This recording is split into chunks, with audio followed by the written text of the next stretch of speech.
When companies like Motorola or OnePlus launched affordable smartphone with great specs, we thought, what could be better than this?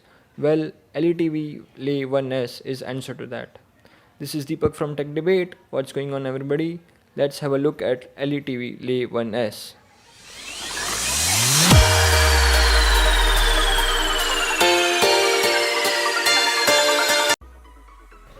Letv is powered by 64-bit MediaTek Helio X10 octa-core processor, a 3 GB of RAM, 32 GB of internal storage with no expandable card slot, and a 3000 mAh battery.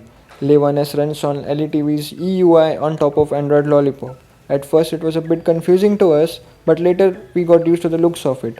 Talking about the looks, let's talk about the design of the phone. Phone is built entirely out of metal and is just 7.5mm thick.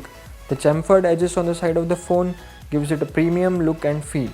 On the left, we have SIM card holder which can have both a nano and a micro SIM. We also have an infrared sensor alongside 3.5mm headphone jack, on which I will be back in a bit. The volume rockers are placed above the power button, which is a bit weird. I kept pressing volume rocker instead of power button again and again till I got used to it. At the bottom, we have speakers, which sound really good considering the price point. And we have USB Type-C port, which also offers quick charging. And last but not the least, the mirror finish fingerprint sensor on the back not only looks good but performs the same too. It is one of the most accurate sensors I have experienced and unlocks the phone in the blink of an eye. OneS runs a highly customized version of Android Lollipop, which they call EUI. One thing that bothers the software is the inability to access quick settings from the drop-down menu, though you can still swipe away all the other notifications. Besides that, UI is very smooth, the transitions and the animations are really smooth and they look good.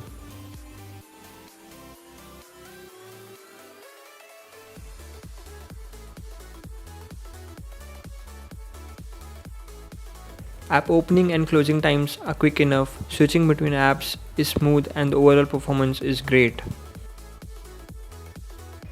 We have something known as the control center, which is a combination of multitasking screen and quick settings, which were missing from the drop down menu obviously. You can switch between apps, control brightness or access quick settings from the control center.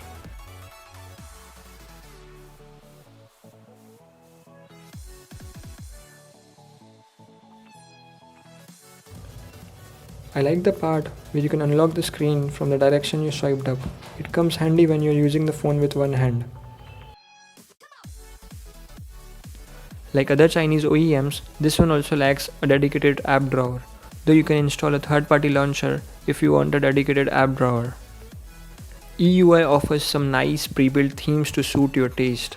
You can switch between themes if you are bored looking at your old theme. I loved the animation while switching between two themes. Changing themes also changed icons of some pre-built apps. Have a look at them. Let's talk about the display. The 5.5-inch display of the phone is really solid. Colors look vivid and properly saturated.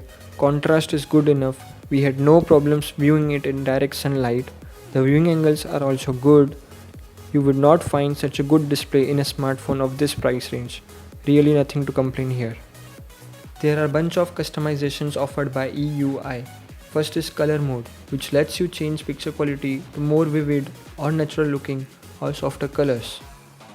The second customization is scale view, which lets you scale the view up or down so that you can use the phone properly with one hand or see the contents of the phone properly if you have any viewing problems.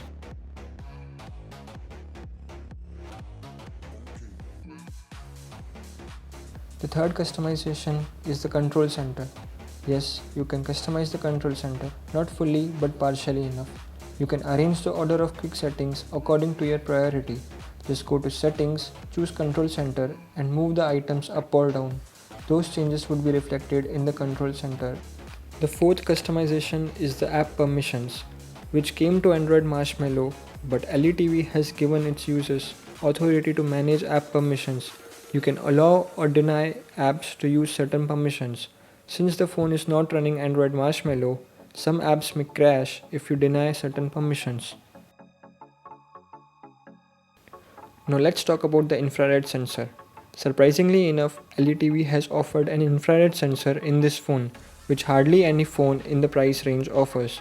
Infrared sensors are commonly seen on the flagship devices. Seems like LETV wants its users to experience high-end features at a budget price. Thumbs up for that. You can see infrared sensor in the action. It works like a charm with TV, AC or any other home appliance. Letv offers a 13 megapixel rear camera with face detection autofocus, f2.0 aperture and a 5 megapixel front facing camera, both of which perform really good given the price range. It captures images really quick. The color reproduction is also decent. It struggles a bit in indoors, but overall image quality is decent.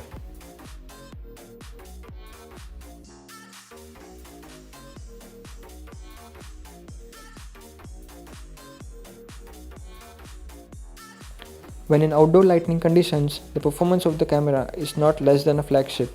It focuses the object quickly, details in the images are not lost, colors are accurate enough, and a great camera overall for this price. One more thumbs up to LETV for this. That being said, let's have a look at the camera samples. Take my hand and we'll go away to a different place. Float on air and we'll hide away. I'll be your escape. Look up and feel the shifting winds tossing us around again.